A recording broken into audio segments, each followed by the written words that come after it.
Richard, thank you for joining me. Today we're discussing the UK government's consultation on the opt-out collective actions regime. So let's dive right in. What is the opt-out collective actions regime, and why is the UK government consulting on it now? Yes. Well, I mean, what is an opt-out regime? This was introduced in 2015, the Consumer Rights Act. And, basically this is dealing with the fact that you can have anti-competitive behaviour, you might have very broadly based cartels or whatever, and these might be harming the economic interests of hundreds of thousands, indeed millions of people, but per person, maybe to a fairly small extent, but in aggregate to huge amounts. So the logic of all of this is no individual is going to sue for not very much. But if you can have a class representative suing on behalf of millions of people, then there might be a very large amount of money there to be obtained by way of damages and then distributed among the class. So it's part of the whole idea of proper compensation, access to justice, and also, let's face it, if these cases can be made to work, and if significant sums are awarded against the recalcitrant firms, then presumably that will have a deterrent effect as well, in addition to whatever fines might be imposed by a public authority. Why now? Why have a review of this regime now? Well, I think that's a rather interesting question.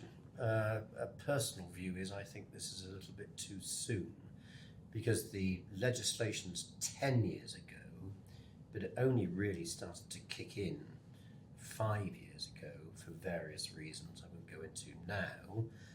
And the CAT, the Competition Appeal Tribunal, is now producing very interesting judgments on a whole range of issues, whether it's the litigation funding itself, the certification process, the eligibility of someone to be a class representative, whether any particular claim is good or bad. So my feeling is actually that the kind of things that the government are wanting to look at in this review are precisely the kind of things that the CAT is dealing with at the moment in relation to real cases. And I have a feeling that actually probably real cases generate better answers than yet another round of questionnaires to people.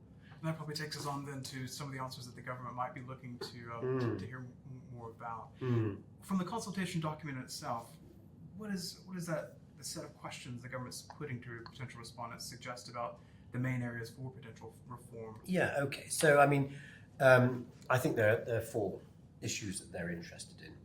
One is the whole vexed question of litigation funding. Now, this is an immensely difficult subject. It's controversial. Of course, it's not an issue that's limited to competition law. Any litigation may necessitate adequate funding from the market, as it were. And there's a lot of technical law around it. There are lots of policy considerations.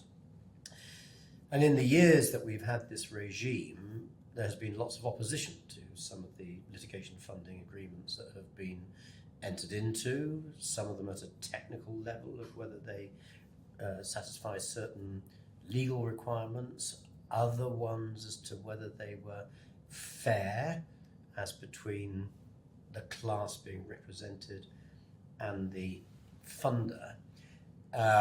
So there are lots of issues here, and more generally, beyond competition law, the Civil Justice Council has been looking at this as well.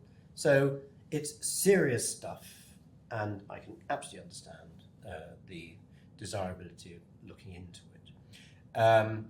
A separate matter is the certification of claims and how that process is going, and what is the appropriate legal test to apply at the stage of certifying a claim, and has that been done too lightly?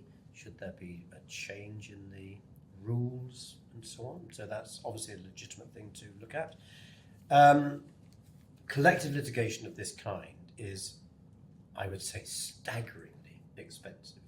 And that does give rise to a question, are there better ways, are there better mechanisms available for redressing infringements of competition law? So that's worthwhile looking at.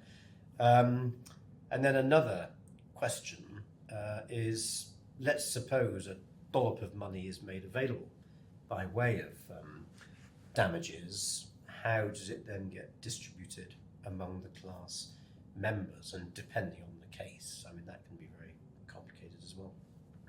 Yeah, there will likely be a wide variety, I suppose, of responses among those who participate in the consultation. What are some of the issues that are likely to attract the most ink, that are likely to be the most sort of controversial, or at least some of the most attention among the issues that you've highlighted just now? Well, I mean, funding obviously is absolutely key to all of this. You're not going to have opt-out collective claims without funding. That's obvious. So what should these funding agreements look like? What happens if a class representative enters into a funding agreement, and then as the case progresses, the class representative decides that he or she would like to settle the case? A settlement offer is forthcoming. The representative thinks this looks like a good deal for the class I'm representing. And then the funder says, well, I don't think it's a good deal for us, for me. So now you've got a wonderful conflict going on, because the representative likes what's on offer. The funder says it's not fair. So that's a very tricky one, obviously. Yeah.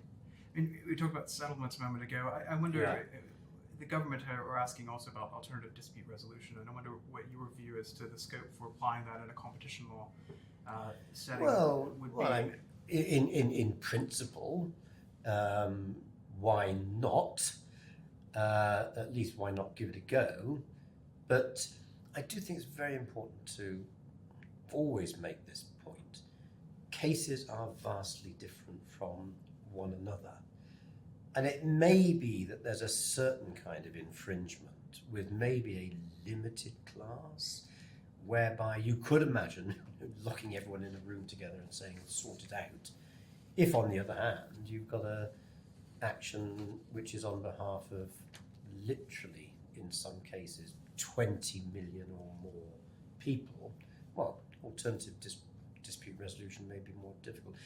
Different issue, of course, again, is whether the CMA, when it's investigating a case, might it be able to move the defendant or defendants, plural, towards putting some money on the table. One of the other suggestions related to sort of the public-private overlap for competition enforcement has been the extent to which defendants might enjoy greater leniency and immunity protection from damages claims.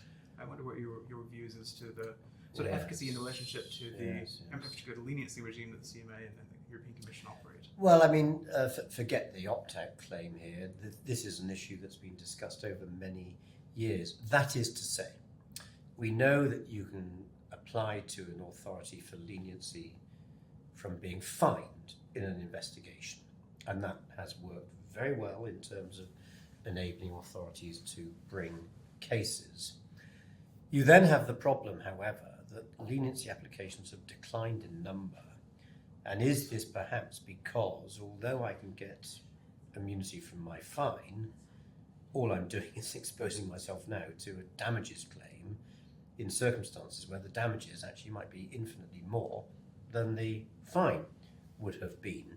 So query, is there an argument for giving some kind of immunity or preferential treatment to people who cooperate with the CMA? Well, I think that's a very, very complicated question. Of all these things that this review is looking at, I don't see that as being a high priority one. Yeah. Well, it's always been a pleasure to speak with you, Richard, and I think there's a lot for us to look forward to in the months and particularly 2026 to come. for the results of this consultation. Thank you for joining me. Okay, It's pleasure. good to see you again.